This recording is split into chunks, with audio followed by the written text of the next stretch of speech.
যাইয়া খাড়ান তাহলে যদি চাকা ছুটবার পারে ডাক দিমু। দীর্ঘশ্বাস ফেলল নুহা। কপাল ভর্তি অনুচিন্তনের ভাঁজ সমেত নিশ্চুপ নেমে গেল। বৃষ্টি কমার বদলে বাড়ছে, আসা শুরু হয়েছে না? এখন এরকম অহরহ ঘটবে। তবে অন্ধকার হয়ে আসছে চারদিক, বন্যা হতে পারে। নুহার শ্যামলা মুখটা চিন্তায় ডুবে গেল। এরকম হলেও পৌঁছবে কি করে? আচ্ছা, পুষ্পিতা তো ছাতাও নেয়নি। ওই গাধীটা বাসায় যেতে পেরেছে? এতবার করে বলেছিল ছাতা নিয়ে ছাতা নে, মায়াদেবী নিলেনি না। নুহা রাস্তার দিকে ফিরল। রিক্সাওয়ালা এখনো তার বাহন তোলার চেষ্টায়। লাগাতার বাড়িপাতে গর্তে আরো পানি জমেছে। কুর্না পেয়ে খেই হারালেন তিনি।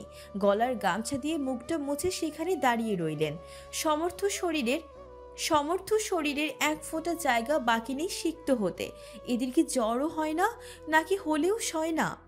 নুহা ফোঁস করে শ্বাস ফেলল। বুঝে গেল আজ এই বৃষ্টি না কমা অবধি তার বাসায় যাওয়া হবে না। কি মুসিবত! একা একটা মেয়ে এমন রাস্তার মধ্যে দাঁড়িয়ে থাকতেও ভয় লাগছে। দোকানের নামিয়ে রাখা ঝাঁপের সাথে পিঠ এলিয়ে দাঁড়ালো সে। কোথাও যখন কোনো আশার আলো নেই, আকস্মাৎ একটা সাদা গাড়ি ব্রেক কষল সেথায়। গতিশীল চাকা হঠাৎ থামায়। ছিটকে উঠল জল। তৎক্ষণাৎ সরে গেল মেয়েটি। একটুর জন্য গায়ে লাগানি। কঠিন বাক্য লুটিয়ে দিতে তেতে উঠল জিভ। অথচ পূর্বে কাজ নেমে বেরিয়ে এলো নাহিদের নির্মল মুখখানা, চওড়া ললাটে সূক্ষ্মবাজ। মিস নুহা, আপনি এখানে কেন? নুহা চটজলদি গালের বান গিলে নেয়, পাল্টা ভ্রু কুচকায় ওকে দেখে। ফটাফট প্রশ্ন ছড়ে। এটা আপনার গাড়ি? মাথা নাড়ল নাহিদ। না তো, ভাড়া করেছি ইন্টারভিউ দিয়ে যাওয়া আসার জন্য। সে ঠোঁট গোল করে বলল। ও, কিন্তু আপনি এভাবে ভিজছেন কেন? নুহা মুখ কালো করে বলল। আমার রিক্সাটা গড়তে আটকে গেছে। এই যে। আঙুল অনুসরণ করে চাইল নাহিদ। এক কাত হওয়া রিক্সা আর একটু দূরে বসা লোক দেখে বুঝে ফেলল পুরোটা। অথচ প্রফুল্ল স্বরে বলল। তাহলে আর রিক্সা দিয়ে কাজ নেই। এক কাজ করুন, আমিও তো বাসাতেই যাচ্ছিলাম। আপনার কোনো সমস্যা না থাকলে আমার সঙ্গে আসতে পারেন। তুরন্ত ইতস্ততার চিহ্নে মুখ বিবর লেপটে এলো মেয়েটার। কপালে দুশ্চিন্তার রেখা প্রগাঢ় হলো আরও। নাহিদকে চেনেই মাত্র দুদিন, তার উপর প্রাইভেট কার, একটা আটকা গাড়ি। যদি বাসার কথা বলে অন্য কোথাও নিয়ে যায়, তারপর নুহা আর ভাবতে পারে না। মেয়েলি মন অমন জঘন্য কিছু কল্পনায় আনতে আটকে ওঠে। মানা করবে ভাবলো। উল্টো পাশের নাহিদ নির্ভেজাল হাসল তখনই। ভীষণ চমৎকার করে বলল। ভয় পাচ্ছেন? ভয় নেই। আমাকে ভয় পাওয়া থেকে গরুর ভূতাকে ভয় পাওয়া is 100 Times better miss Nuha. আপনি নিশ্চিন্তে আমার সঙ্গী হতে পারেন, মানে এই পথটুকু আর কি। পুরো কথা নুহা শুনেছে কিনা কে জানে, তবে ভাবিত দৃষ্টি পাল্টে গেল অচিরেই। মন গেঁথে রইল মাঝের একটা লাইনের উপর। আপনি নিশ্চিন্তে আমার সঙ্গী হতে পারেন। তাকে ঠায় দাঁড়িয়ে দেখে নাহিদ কণ্ঠ উঁচু করল। মিস নুহা, শুনতে পেলেন? মেয়েটা নড়ে ওঠে, যেন এক জড় বস্তুতে আঙুলের জোর খাটিয়ে টোকা দিয়েছে কেউ। শরীরে জড়তার সাথে মনে আশঙ্কা ফিরেছে, পাছে লোকটা খারাপ হয় যদি। শান্ত নাহিদ সূচক শব্দ করলো এবার। নেমে এলো বাধ্য হয়ে। তার গায়ে ফরমাল পোশাক, অফিসারদের মতো স্যুট টাই পরা। গাড়ি রেখে আসতেই নির্বিশেষ ভিজে গেল সব। ছেলের কাণ্ডে ভরকে যায় নুহা। অবাক কণ্ঠে উদ্বেগ এনে বলে। কি করছেন? আপনি আবার নেমে এলেন কেন? নাহিদ সামনাসামনি এসে থামলো, ভ্রু কুচকে বলল। আপনি আসলে কেমন মানুষ বলুন তো? নুহা আকাশ থেকে পড়ল, বুঝতে না পেরে পড়ল। আমি আবার কি করলাম? কি করেননি তাই বলুন। আপনি জানেন, আমার বন্ধু মহলে সব থেকে চরিত্রবান ছেলে বলা হয় আমাকে। একটা প্রেম করে ছ্যাঁকা খাওয়া ছাড়া আমার আর কোনো বাজে রেকর্ড নেই। সেই আমি, মানে আমার মতো সৎ চরিত্রবান একটা ছেলে আপনাকে গাড়িতে উঠতে বলছে, আর আপনি কিনা ভয় পাচ্ছেন। আমার মতো এমন ভদ্র নিষ্পাপ ছেলেকে সন্দেহ করা কত বড় অন্যায় কোনো ধারণা আছে আপনার? ভালো মানুষের সঙ্গে এমন আচরণ প্রকৃতি মানবে তো? সব কথা গড় করে নয়, বেশ গুছিয়ে বলেছে নাহিদ। পুরোটা মুখের মতো আনলো নুহা। ছেলেটা এত কথা জানে, হঠাৎ হাসি পেল তার। কেন পেয়েছে জানে না, হাসলো মিটিমিটি, বলল, মেয়েদের চোখ কান সবসময় খোলা রাখতে হয় মিস্টার ঢ্যাঁড়স। সেটা আপন হোক বা পর, দুই ক্ষেত্রেই। অবশ্য এই ব্যাপারগুলো আপনাকে সারাদিন বোঝালেও বুঝবেন না। আপনি তো ছেলে, এসব বুঝতে মেয়েদের মতো মাথা থাকা চাই। নাহিদ প্রথমে মুখ ছোট করে ঢ্যাঁড়স শোনে। ড্রাইভার ছেলেটাকে পিছু ফিরে আলগোছে দেখে নিল এক পল। না, সে খুব আরামসে বসে, কোনো তাড়া নেই।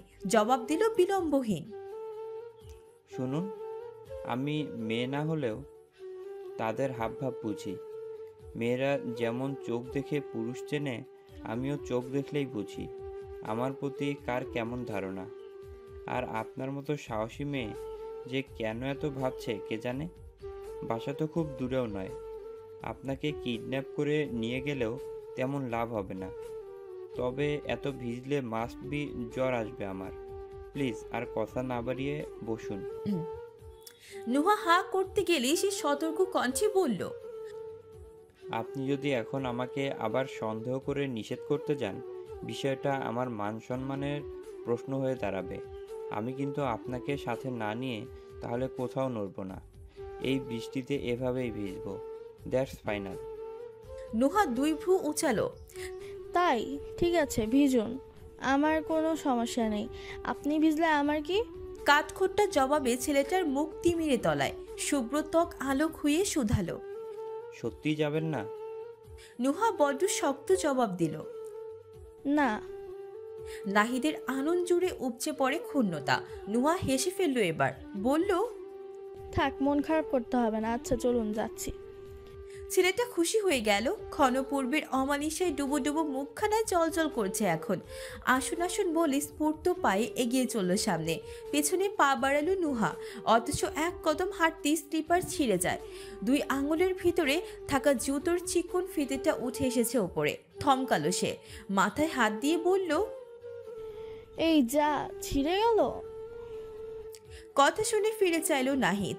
নুহা ততক্ষণে ছেঁড়া স্লিপার হাতে নিয়েছে। সেটা দেখে অবাক হওয়ার ভান করে বলল, জোর করে সাথে নিচ্ছি বলে জুতো ছিঁড়ে ফেললেন?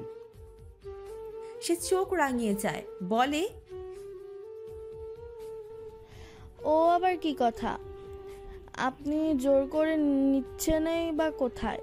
আমি আমার জুতাটা ছিঁড়বই বা কেন? না, মনে হলো আর কি। নুহার কাট কাট জবাব। আপনাকে কিন্তু আমি ঢ্যাঁড়স নামটা এমনি এমনি দেইনি। আপনি আসলেই একটা ঢ্যাঁড়স।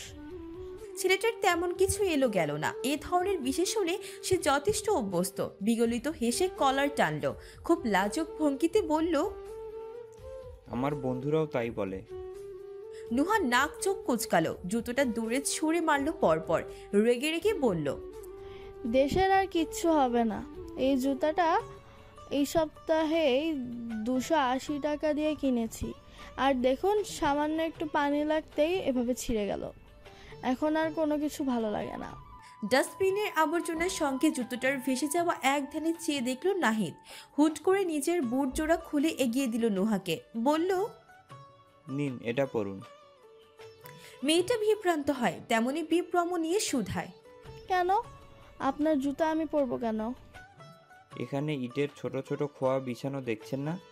খালি পায়ে হাঁটলে ব্যথা পাবেন। আরও কোথায় কোথায় কত কি আছে কে জানে।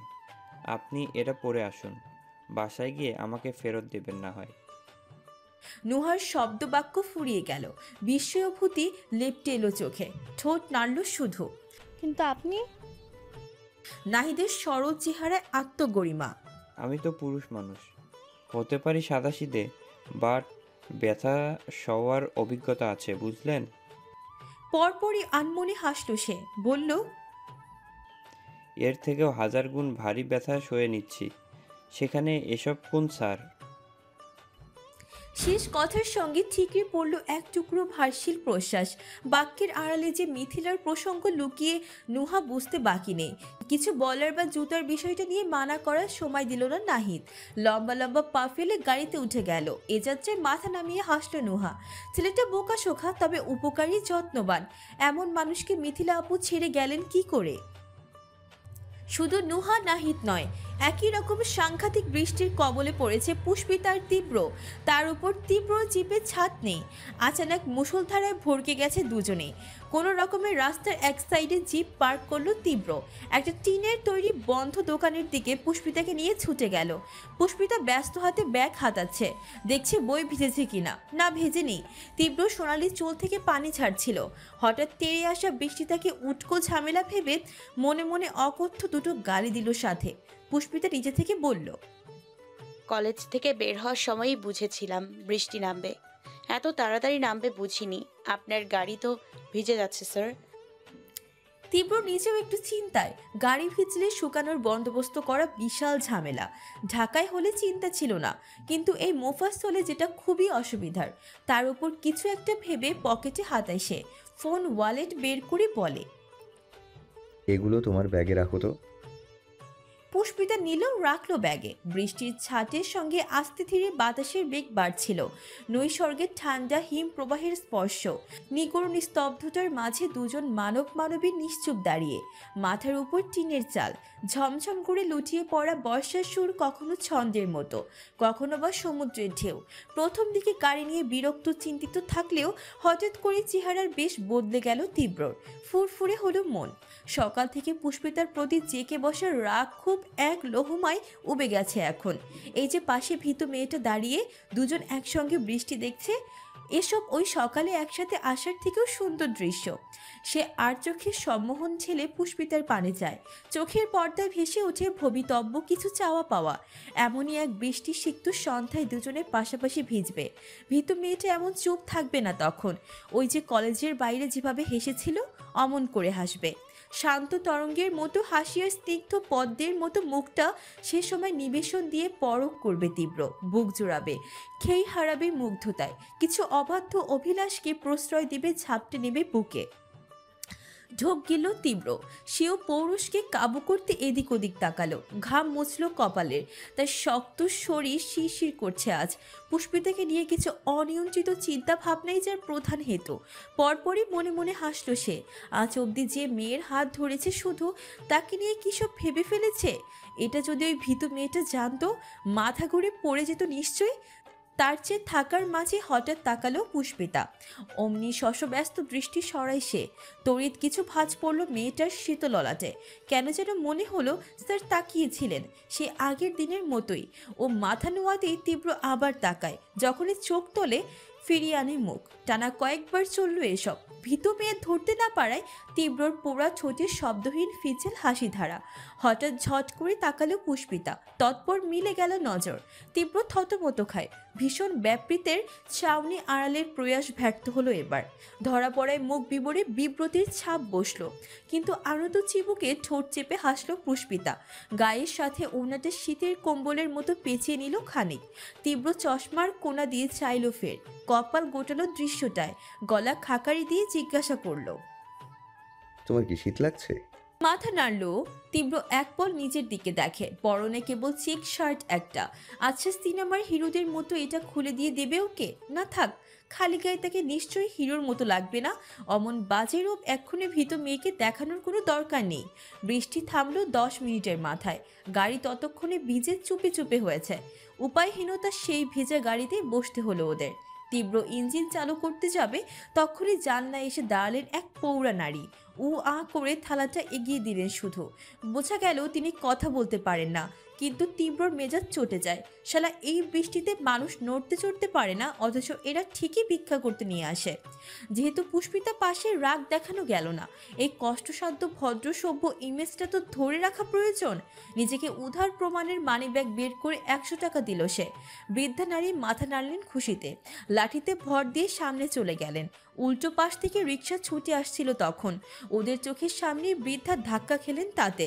তুরন্ত ছিটকে পড়লেন রেইনট্রির গায়ে। চোখের সামনে দুর্ঘটনায় পুষ্পিতার কোমল মন আটকে উঠলেও নির্বিকার বসে রইল তীব্র, বরং ব্যস্ত হইল হুইল গুড়াতে। পুষ্পিতা নামতে ধরল তখনই তীব্র খপ করে হাতটা চেপে ধরে বলল। এই মেয়ে, কোথায় যাচ্ছ? সে উদ্বিগ্ন হয়ে বলল, স্যার উনি পড়ে গেছেন, তো সাহায্য লাগে কিনা দেখি। তীব্র এমনভাবে চাইল যেন আশ্চর্য কিছু শুনেছে, ততোধিক বিস্ময় তার কণ্ঠে। তুমি কেন সাহায্য করবে? তুমি কি ওনাকে চেনো? মাথা নাড়ল পুষ্পিতা। তাহলে নামছো কেন? না, চিনি না তাতে কি, বয়স্ক মানুষটা পড়ে গেলেন, হয়তো ব্যথাও পেয়েছেন। তীব্র বদ মেজাজি ভাব ফিরে এলো আবার। সুপ্তভাবে ক্রোধ চেপে বসলো কাঁধে। একটা বাজকাই ধমক দিয়ে বলতে মন চাইলো,